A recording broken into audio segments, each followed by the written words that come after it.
In making a case for a second term, Joe Biden has plenty of legislative accomplishments he can point to.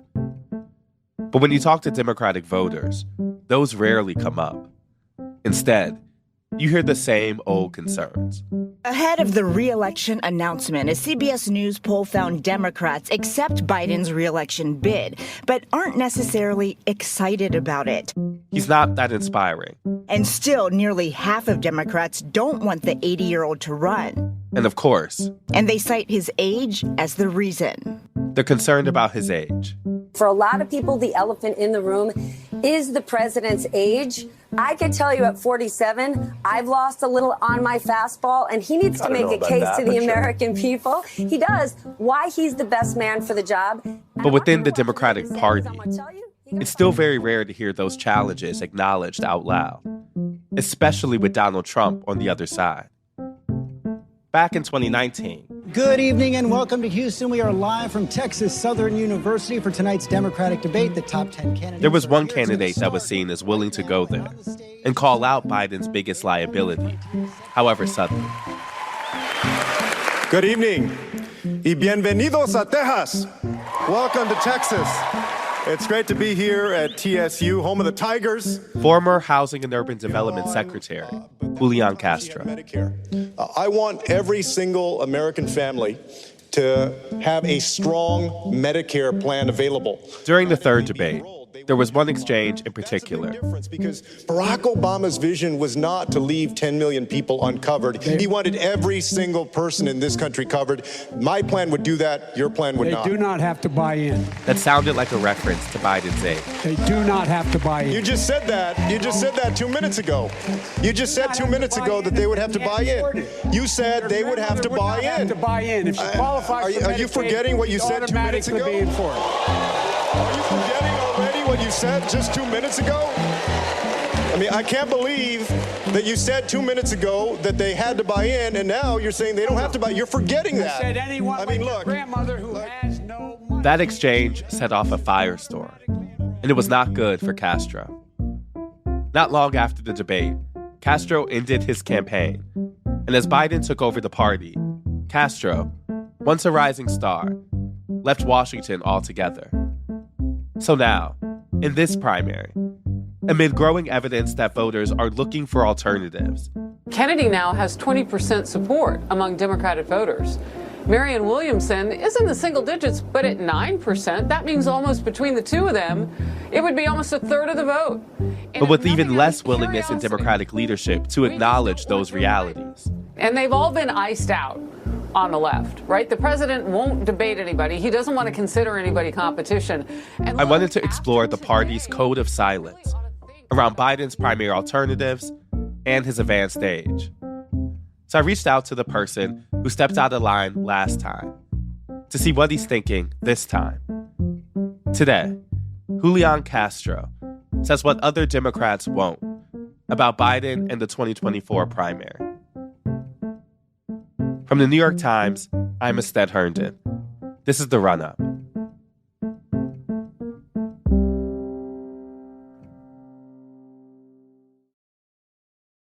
Hey, y'all. How are you? Good. How are you? Secretary, it's good to see you. Good to see you. My apologies. It's been almost 4 years since Julián Castro took on Biden during that debate. And in that time, apart from some appearances on MSNBC, Castro has practically disappeared from national politics. So I wanted to start with his own take on that moment. Also because I remember the debate moment. I remember the time in which you, I think, to the surprise of some, really decided to go at Joe Biden directly, to call out the Obama administration on its record on immigration, but also to, make references to his age. Can you tell me about those decisions and how you were thinking about how to interact with the front runner in the race on the debate stage? Yeah, on one note, I never made a reference to his age. The media did that. On the debate stage, we had a disagreement about healthcare policy. And I said to him, because he had contradicted himself, did you forget what you just said 2 minutes ago? And then the media went with that immediately as that's an attack on his age. If I'd had that and that was not something that I pre-planned, that I said, oh, this is my, that in the moment, in the heat of a debate moment, that was my reaction. And because that tapped into a media narrative about Biden's candidacy, they went with that. If I had said that about a younger candidate, it never would have been interpreted that way. I hear that. I'm saying for you at the time when you were saying it, you were saying you weren't thinking about his age. You were trying to point out a contradiction. That's right. Yeah, because he had contradicted what he said about his healthcare policy before. And, in a lot of the fact checking after that, it went both ways. But I think my version of that actually bore itself out later in the campaign, where he acknowledged that something like 10 million people would not get healthcare coverage under his plan, which is what I said on the stage. And to me, it was about trying to be very clear with voters about where I stood and what my vision was for the country. And, I would expect other candidates to do the same thing. You would expect it, but I think one of the interesting reasons, or one of the reasons I wanted to talk to you, is that other candidates didn't really do that. I think part of the reason that those debates stuck out is because you were one of the few candidates to make that kind of argument to him most directly. Is there anything you wish you had done differently during that time? Is there something you wish you'd done differently about your campaign? Oh, of course, there are things that I wish that I had done differently. Of course, I wish that moment on the debate stage had gone differently, because that's not what I intended. The way that it was taken was not the way that I intended, and wish that it had, gone differently from that. And mostly overall for the country, I wish that we were not in the moment that we were in 2019 and 2020, which is in a lot of ways, we were dragged by Donald Trump to points where we just had to go to this sort of lowest common denominator of not being Donald Trump. Mm-hmm.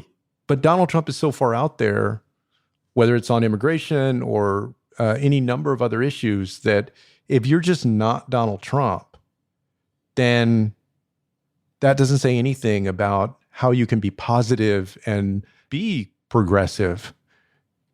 I think we fell into, in many ways, the Democratic Party fell, and in some ways is still falling into this trap of just don't be Donald Trump and that's good enough.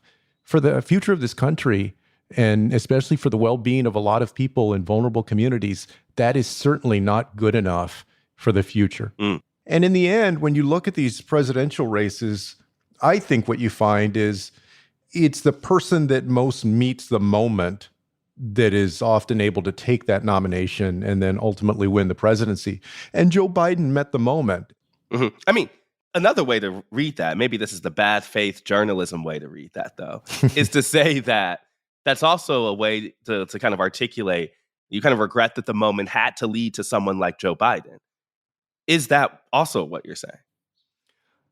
Well, I mean, I wouldn't say that I regret that Joe Biden is the president at all. I mean, I think there are a lot of good things about Joe Biden as a president, and he's accomplished a lot.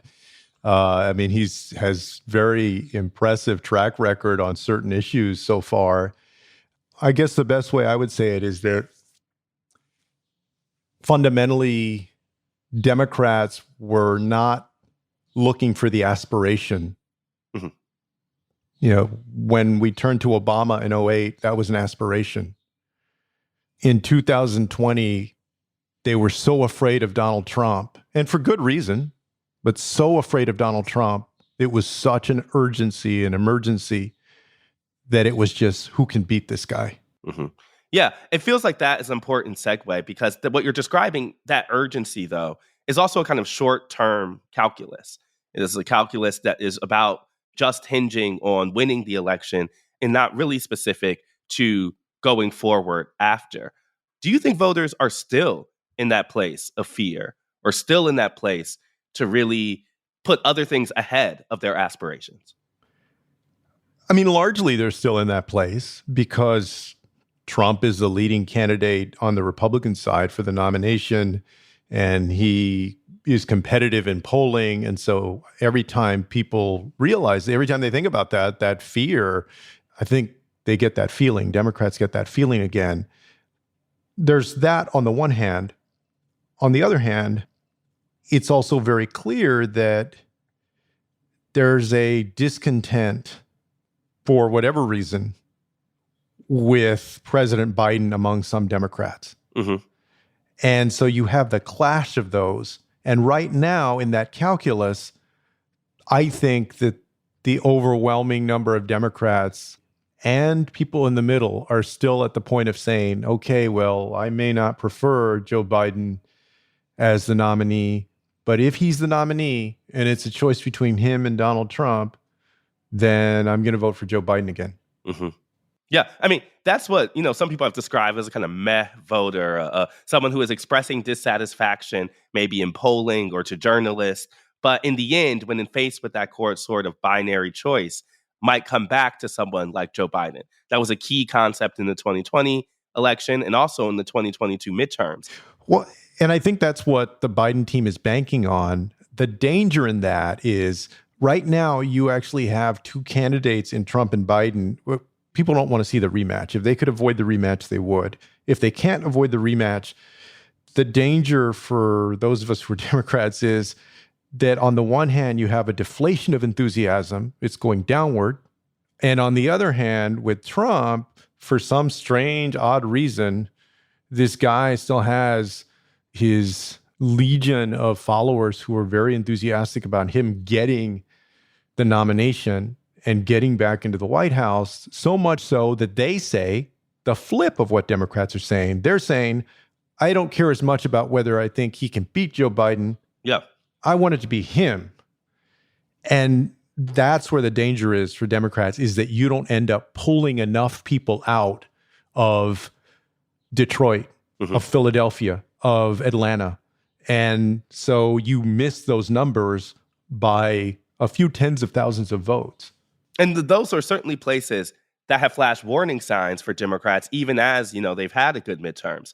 The way we're talking right now does, though, bring me to something that I realized heading into this interview, looking up the kind of things you have said recently and thinking back to the last primary.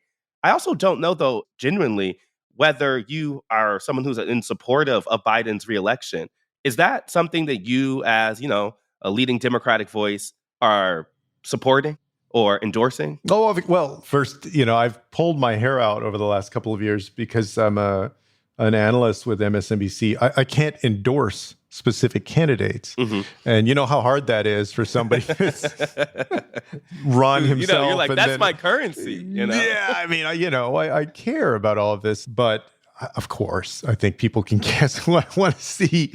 Yes, the president, I think that he's going to be the nominee is what it looks like. And if he's the nominee, then I think he's going to be in good shape versus Donald Trump. Well, I guess I'm not really asking that, though. I know the facts of what is on, Biden versus Trump, and I know that you are a supportive Democrat.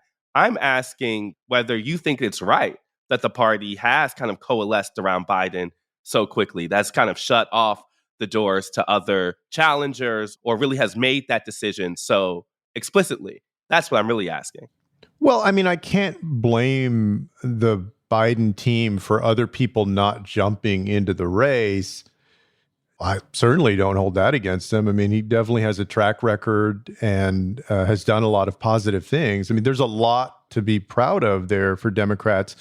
However, what I do think the DNC should consider is probably think about opening up the primary to some debates.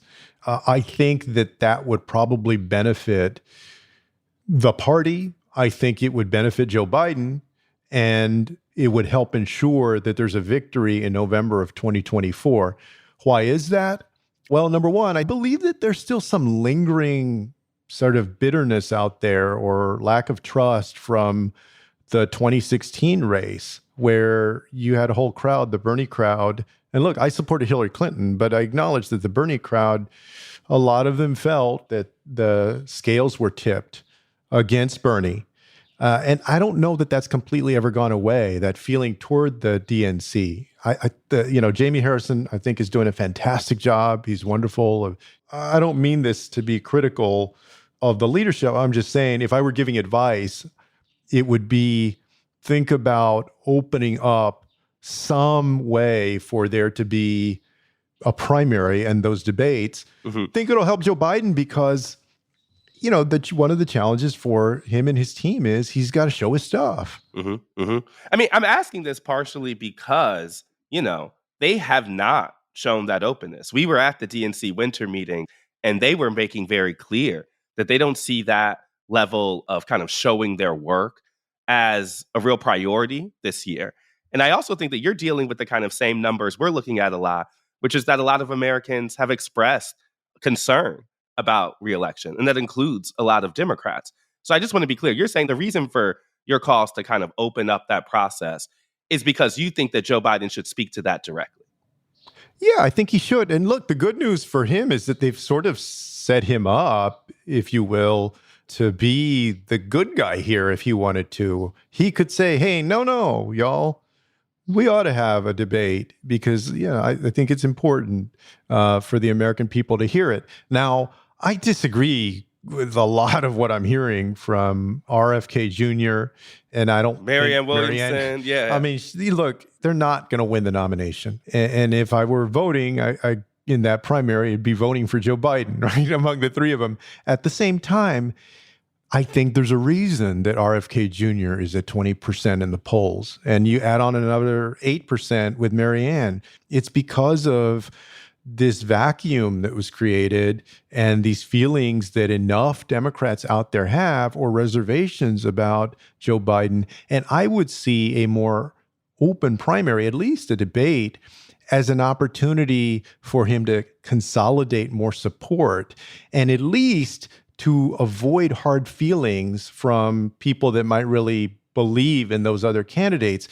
Because, hey, when you're talking about 11,000 votes in Arizona, 10 or 20,000 votes in Georgia, 100,000 votes in Wisconsin or Pennsylvania, you can't afford to lose anybody. And not only that, now that you have Cornel West, running with the People's Party, I know that he's not going to I don't think he's going to make a huge impression on the race, but we're coming to a point where you cannot afford to lose anybody else. And the last thing you need are hard feelings going into November of 2024. That's the source of my heartburn and my, friendly advice to the DNC. Mm-hmm. I mean, you're mentioning something that's really stuck with us. RFK Jr. at something like 20%. Marianne Williamson, to your point, like these aren't numbers that really may speak to like a real burgeoning candidacy, but the Democratic Party that is open to alternatives. If a different type of alternative could come, if a Democratic candidate came around that was someone who was more in the party mold, is that something you could consider supporting? I guess I'm asking to say, is your support for Joe Biden contingent on the fact that he is the serious option that is in this race? Or is your support for Joe Biden based on the reality that you think he should be the next Democratic nominee? Yeah, I mean, you're asking me to choose between, I guess, If Michelle Obama announced tomorrow, I might well support Michelle Obama. You know what I mean?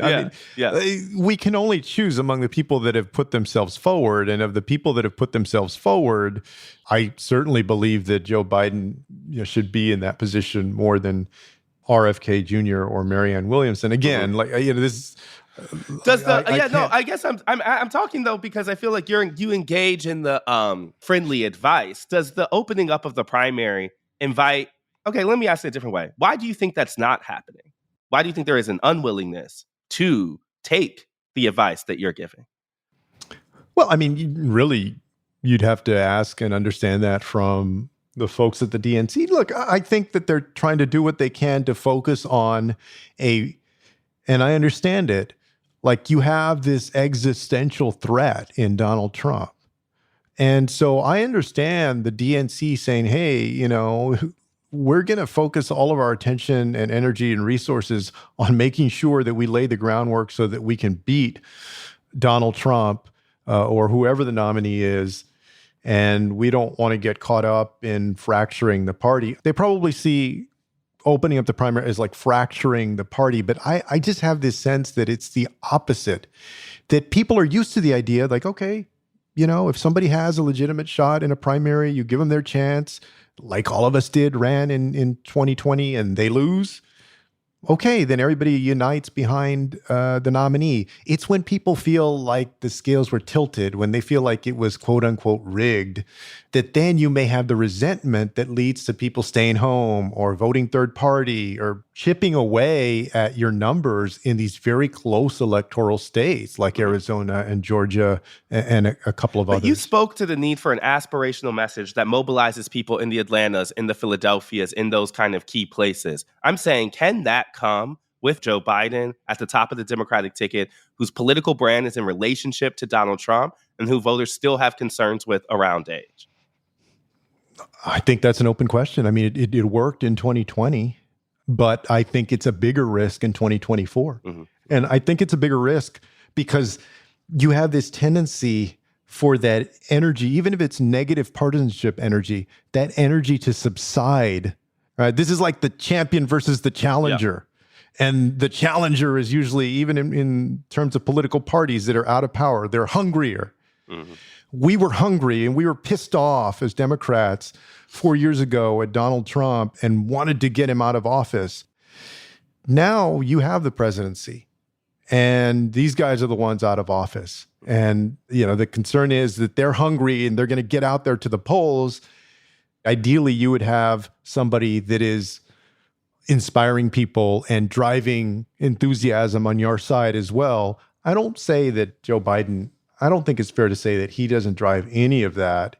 I think what he has this time is the accomplishments under his belt, which are impressive, a number of his accomplishments. But is it a Barack Obama? You know, is it Bill Clinton? No, it's not. And so you're going to have to figure out then, okay, well, what about the people in the middle? Is that going to make up for it? And they have clearly made a calculation. They believe with his politics that he can get enough of those people in the middle. He's done a lot of good work. I mean, when you look at appointments, for instance, the most diverse appointments to the federal judiciary of any president, I think, in history, and some of the policies. But it's also clear that what his team has in mind all the time are those white working class voters in Pennsylvania, Ohio. That's the North Star. Yeah. And a lot of people, a lot of Democrats, even if they're more progressive than he is, would say, well, you know what? That's the way that it has to be because look what you got on the other side with Donald Trump and we can't afford that. And I think that the trick is, how do you do both of those things? And I feel like that Obama was able to do both of those things in a more balanced and more dynamic way so far. It may change a little bit, but what it means for issues like immigration is that it's always defense, that it's always, we don't really want to spend political capital on that. We're going to keep a couple of these Trump policies in place as long as we can. You know, that's not our deal. And so some of these most vulnerable people out there basically are not the focus and don't get served the way that I think they could. I guess I got to ask something to clarify everything we've been talking about. It seems like you think that Joe Biden going head-to-head against Donald Trump is still a pretty good bet for Democrats. So what is your biggest concern about the current situation for 2024? Is it that Joe Biden will lose, or is it that he will win, but that win won't be able to translate into things that mean the most to the communities that you want to see, who want to see change? I'm trying to see what are the stakes we are talking about here with the complications that you're identifying. The way I see it right now, and the way I think a lot of folks see it, though not everybody, of course, is that if it's Biden against Trump, Biden probably wins that matchup. If it's Biden against somebody else, then Democrats might have a problem. And so one of my fears is that the nominee is not Trump. And then, you know, we end up losing some of these states that we won in 2020. And because that Republican president, even if they're not Trump, will model themselves after Trump to keep that coalition together, to appeal to the MAGA crowd, we're going to get the same move toward authoritarianism, anti-democratic moves, attacking the most vulnerable and so forth. These guys are just a different breed they're a different crowd that want to take this country down a road that would hurt a lot of people. Mm-hmm. But does that urgency, I'm trying to match that urgency with Joe Biden. And I'm trying to square what feels like an election that you're diagnosing needs a real kind of galvanizing moment, and saying, is the party set up to produce said galvanizing moment in this window? It's going to be a test of whether the negative partisanship and the fear of Trump is enough. You're like, that's all it is. And so that's what this is. I mean, look, maybe most plainly said, there is no Joe Biden without Donald Trump. But if you're Joe Biden and his team, in some ways, the good news is, politically at least, that Trump looks like he's going to be the nominee. That's where we're at. I mean, I think that could change over the next year or so. And there's a long way to go. But I think that's where we're at right now. I wish that the election were more about inspiration, aspiration, the kind of country that we want to be, and not just we're afraid of Donald Trump because he's so bad. Yeah. But that right now, I think that's the primary motivator. You're like, I wish it was played on different terms, but I'm recognizing the terms of what this next year and a half is going to be. That's what it's going to be. Yeah. I mean, I hope that along the way that President Biden is able, as I said, to do both of those things, not just... Right. I mean, he would say that policy-wise that he had made some big, I mean, I'm not even talking about the accomplishments, but the accomplishments were specifically to inspire, right? That these would be type of things that would motivate people. I kind of hear you saying that even though that has been the effort of the White House, or at least, what they would say they've been trying to do. There's not as much stickiness with it. Okay. Can you explain what you mean by that? Yeah. The way that I think about politicians is when you get out there and make a speech, when you go out there and, accomplish something, how much does it stick in people's minds? And how much do they incorporate that into how they think about you and your administration? And the challenge for Biden is it doesn't seem to stick. Everything he has accomplished, the infrastructure law, the Inflation Reduction Act, bringing us back from COVID, a much better economy than we found ourselves in early 2021 when he took over. It just sort of, a lot of it, unfortunately, I think just sort of floats by. It doesn't stick as much. And they have to figure out a way in his personal communication with the voters, and then also in the way the team is operating, they need to figure out a better way for it to stick more. Because what I hear out there too oftentimes, the first thing that comes to people's mind is his age.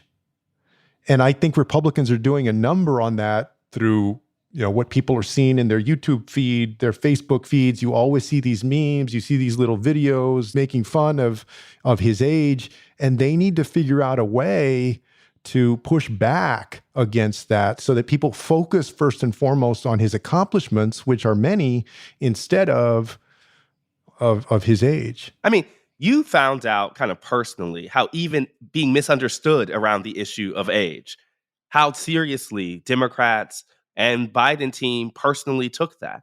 I mean, haven't you been burned by said issue? I'm saying, like, how can they address the issue of age? It feels like a real sticking point because, to your point, for all the accomplishments that I think the White House would rightly say that they have intentionally done over these last 4 years to create some sense of aspiration among the electorate, numbers are not moving. That's why I'll tie this back into the issue of what the primary looks like and how he uses his time and his public appearances between now and November of 24. He needs to do everything that he can, and he's done a lot, but to show, hey, look, basically age is just a number. I'm able to do this and this and this and be energetic about it. And right now, they're doing some of that, but I don't feel like they're doing enough.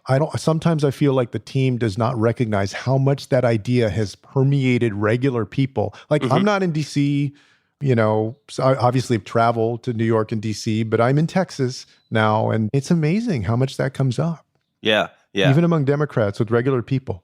It is interesting that we're going back to the same type of arguments that I think you and some other candidates were making against Biden in 2020. But now there is so much more unity around Biden in this moment, so much so that you kind of stand out as someone who is still pushing administration on some of these issues.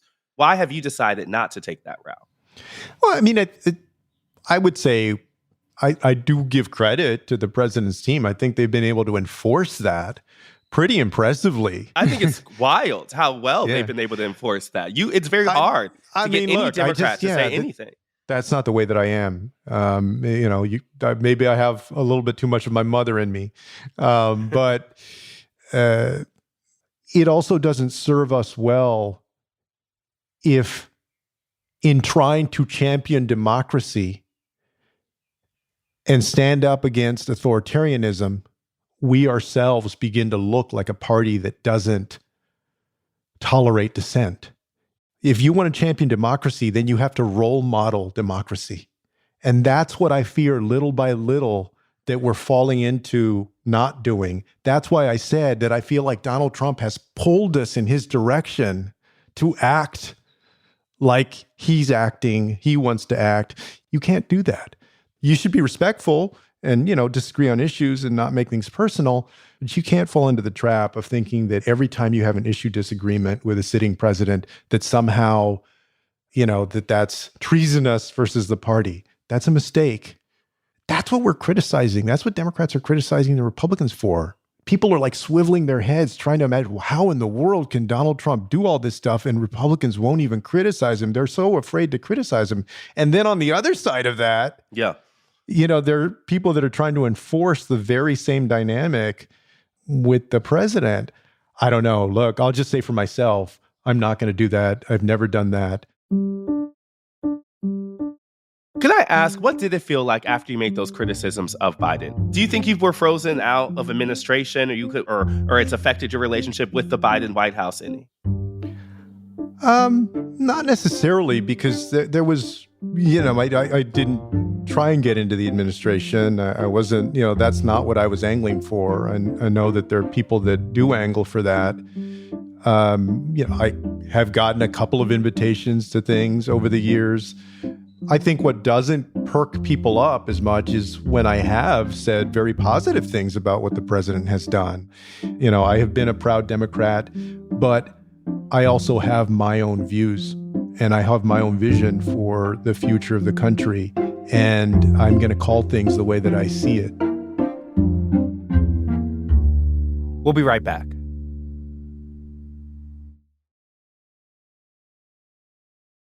So much of what we're talking about is a short-term versus kind of long-term question. Is the Democratic Party setting itself up for kind of success long-term? And for so much of our reporting, the long-term political question often comes back to Latinos, fastest growing, political electorate in the country, a place where the Democrats have put maybe energy more so, they would say, in recent years in terms of growing that kind of voter base.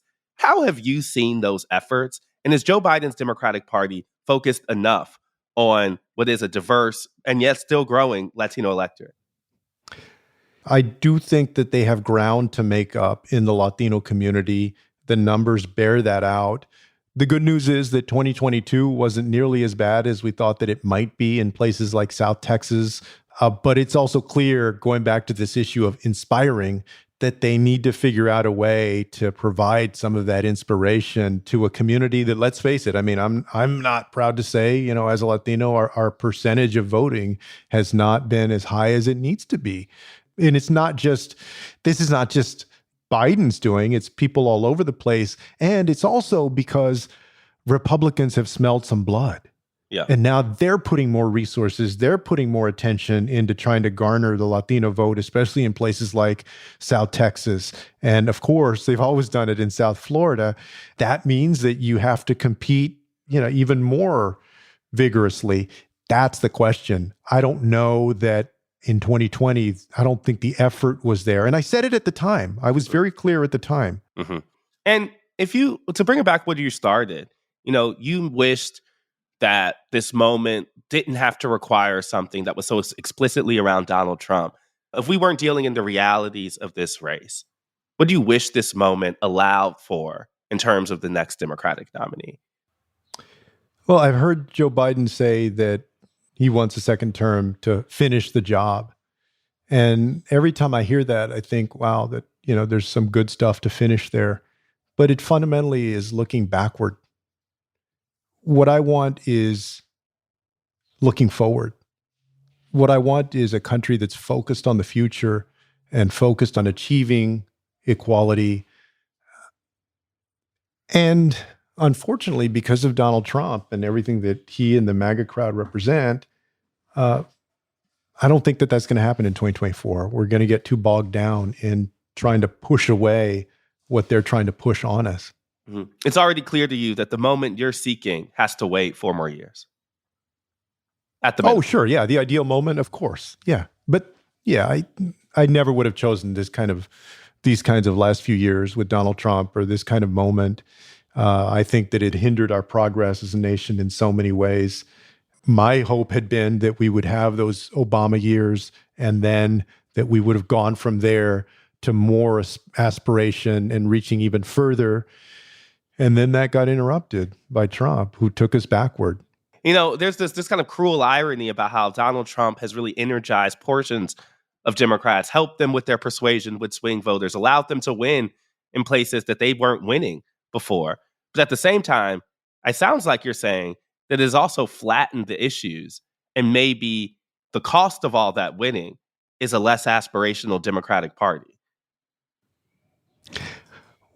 Those aspirations still exist in the hearts and minds of Democrats and Americans of different stripes out there, whether they're Democrat or Republican or independent. But our politics, the choices that we have in front of us, are in a certain place because you've had this authoritarian-like figure in Donald Trump. And that's unfortunate. Mm-hmm. In service of that, I want to clarify something about the work that you see the DNC doing. You were talking about the broken trust with voters after 2016, the kind of back and forth between the Sanders wing and the more traditional Democratic Party, the insider wing, when it came to the perception that the party had its finger on the scale, maybe against Bernie and for Clinton. When it comes to Biden, are you saying that it needs to feel like they aren't putting their finger on the scale again? You're saying that the DNC's actions are important in creating that. Yeah, to be clear, I didn't believe that the DNC actually put a finger on the scale for Clinton, but I did recognize that was a very real feeling for many Bernie supporters, and that hindered the ability of the party to come together to win in November of 2016. And so what I don't want to see is those kinds of resentments and ill feelings after the 2024 primary that could hinder us from winning, because Democrats need to beat Donald Trump or whoever the nominee is in 2024. I think that the path of least resistance is just have a debate. Just open it up a little bit, not take the chance that everything's just going to be okay when you get into the fall of 2024. To me, that's a bigger risk. Mm-hmm. I mean, if anybody thinks that Donald Trump is not going to be out there, that he's not going to try and play up Biden's age shamefully, even though he's only like 3 years younger, and yet he will shamelessly try and use that to his advantage. And I just think that the more opportunity there is in the primary for Biden basically to show what he's got and do well. And also, and this might sound trite, to practice the stuff out there. The 2020 general election was not a normal election. You're saying, that's a good point. He wasn't out there with events. He wasn't doing those type of things. You're saying if we get a more normal, quote unquote, election next year, this will be a president who's not only old, but maybe out of practice. Yeah, just no matter what age you are, just to get out there and to practice it. And look, he's done a lot as president, like any president would be doing in terms of events. But all of that, I think, would go far in assuaging some of these concerns that people have about, this would be electing somebody who's 82. And people may push that away, but if we're going to really talk about politics and talk about people's perceptions, then you got to deal with that issue. With regular people, there's this nagging sense out there that keeps showing up in the research that, hey, you know, maybe there's a softness here and there's something amiss. My advice to them would be to figure out new ways to address that, because so far it hasn't been addressed. And I know, you know, I hear pundits talk about, well, at this point in 1995, Bill Clinton was this far underwater, or at this point in 2011, Romney was beating Obama in the polling. Those folks had a different fundamental challenge than Joe Biden does with voters. Joe Biden's fundamental challenge, if the polling is correct, that it's a concern about his age, that's not going away. That's only getting worse. I think people have not contended with the uniqueness of that as a political weakness versus those other candidates. And we'll find out how well the team is able to address those concerns. I mean, you know, my hope is they're going to do it very, very well, because I sure as hell don't want Donald Trump to get elected again in 2024. But it sounds like you might have more confidence of Joe Biden on that debate stage next to RFK Jr. or Marianne Williamson than others do.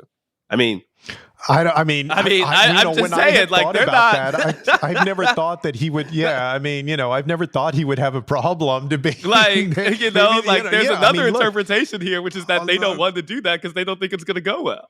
Well, I mean, I don't know. I've never shared that concern. I mean, I have seen him, watched him up close and personal debate, and he's been on and, you know, able to do it well, and, you know, certainly has the wealth of experience now, even more so having served as president. So, yeah, I mean, I go into that thinking, well, if he were debating, he would be just fine, of course, against these candidates.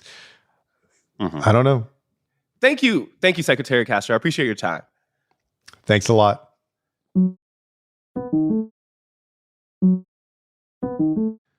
Recent polling shows that 8 in 10 Americans would like to see the Democrats hold primary debates.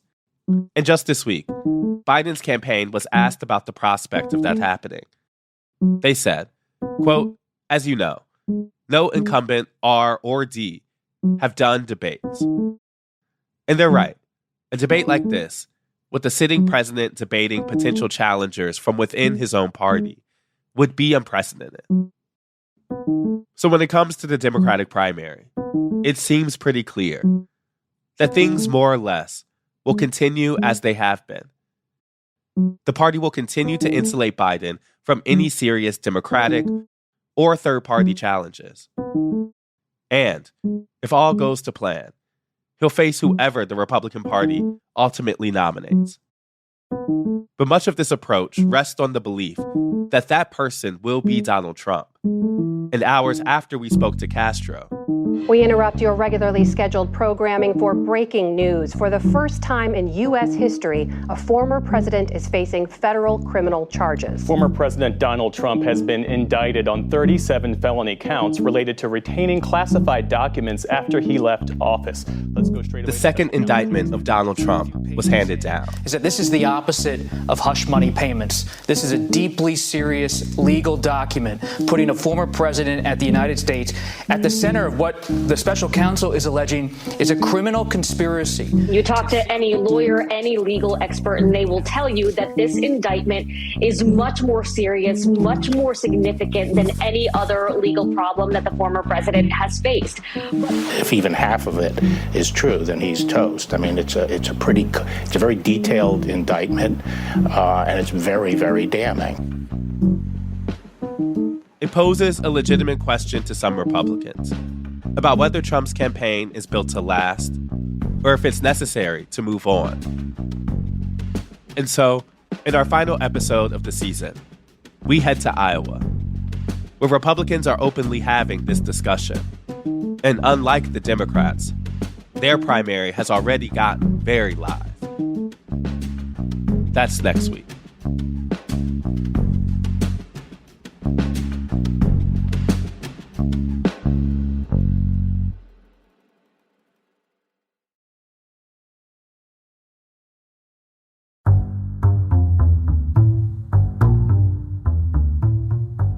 The Run-Up is reported by me, Astead Herndon, and produced by Elisa Gutierrez, Caitlin O'Keefe, and Anna Foley. It's edited by Franny Kartoff and Lisa Tobin, with original music by Dan Powell, Marian Lozano, and Alicia Ba'itu. It was mixed by Dan Powell and fact-checked by Caitlin Love. Special thanks to Paula Schumann, Sam Dolnick, Larissa Anderson, David Halfinger, Mahima Chablani, Desiree Ibaqua, Renan Borelli, Jeffrey Miranda, Sophia Landman, and Maddie Masiello. If you like the show and want to get updates on the latest episodes, follow our feed wherever you get your podcasts. Thanks for listening, y'all.